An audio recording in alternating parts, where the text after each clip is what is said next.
Hi guys, welcome back to my channel. Today I'm going to be talking about cheer. Why am I so washed out?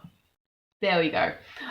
Today I'm going to be talking about cheer. I get asked questions all the time about what cheer is, how it runs in Australia, and what my cheer journey has been. So hopefully in this video I can cover all of those things.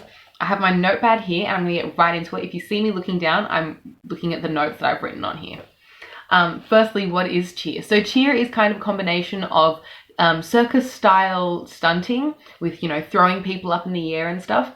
Gymnastics style tumbling, which is when you see people doing like, crazy flips on the floor and stuff. And then a little bit of dance at the end. They're like the funky moves that you see people do. Cheer itself is a sport, and a lot of the people in cheer are very, very committed athletes. So it's definitely a very intense sport.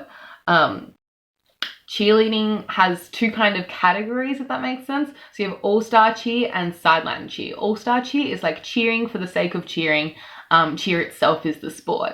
It's like you see in movies like Bring It On, where people are competing against each other in cheer and a crowd is watching or something like that. Whereas sideline cheer is they're cheering for a team. Oh, my phone's talking to me. So that might be when you go to a football game and you see cheerleaders cheering on the football players at the game. So those people are sideline cheerleaders. There are different levels of all-star cheer, going from 1 to 7, with 1 being the most beginner and 7 is the most advanced. But I really do believe that at every stage, like every level of cheer, you can be an amazing athlete. Like, just because you're level 1 doesn't mean you're necessarily a bad cheerleader. I've seen some level 1 routines absolutely take my breath away. There are definitely incredible athletes in every level of cheer. If you want to know more about cheer itself as a sport, I really recommend watching the Cheer docuseries on Netflix. It's really informative and you'll learn a lot about cheer and about some incredible athletes that do it. Into Australian cheer. So in Australia, cheer isn't as big of a deal as it is in America, but it's growing every year.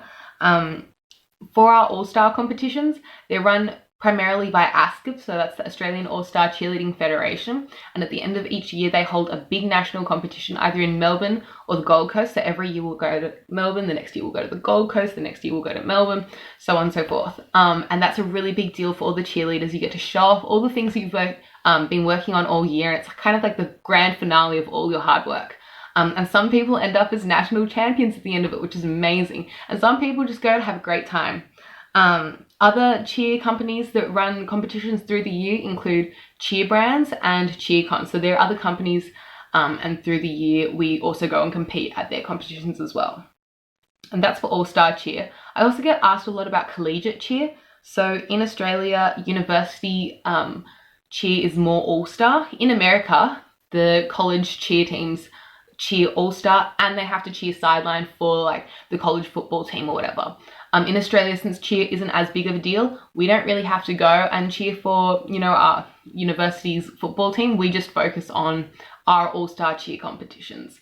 In our cheer competitions, we do chanting, like the stereotype, and that counts in our division for university cheer for about 50%, I believe, of our overall mark that we're graded on.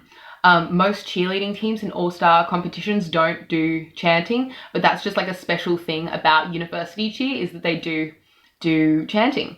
And usually it's just a chant about your university. Sorry, my phone cut out.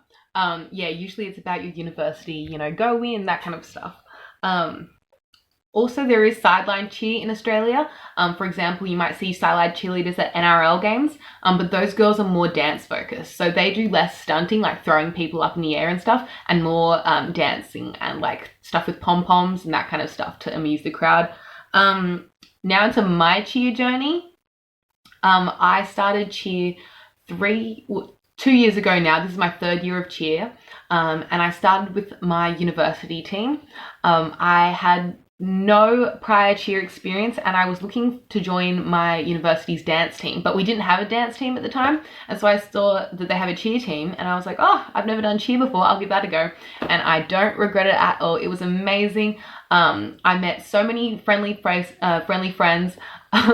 There's like a misconception that cheerleaders like rude and snarky, and that totally isn't the case at all. All ladies are always really lovely and they're all really supportive. When you're on a team like cheer, you're literally holding each other up. Physically, you're literally holding each other up. So you all have to trust each other and really like each other to be doing it, in my opinion anyway. And so yeah, it's been a great experience. So I've cheered with my university team this is the 3rd year now. And I also this year just started All-Star Cheer as well with the East Coast All-Stars. And East Coast All-Stars is an amazing gym. They have gyms in Newcastle and Sydney. And I'm really impressed and always looking up to the incredible coaches and the other athletes that train at my gym, because they're so impressive. They're really hardworking athletes, and it's just incredible to watch them train and how driven and passionate they are about the sport. It's been great to join a all-star gym, because it means that like I'm pushed to do even better. On my university team, I'm on a level 2 team, and on my all-star team, I'm on a level 3 team. Both teams are non-tumbling, and my uni team is co-ed and my all-star team is all-girl. And yep, that's all the details about those. Also, I want to talk about like how cheer is a place for everyone. So like when you think of a stunt, there's 3 people on the bottom: main base, side base, and back spot, and then there's a flyer.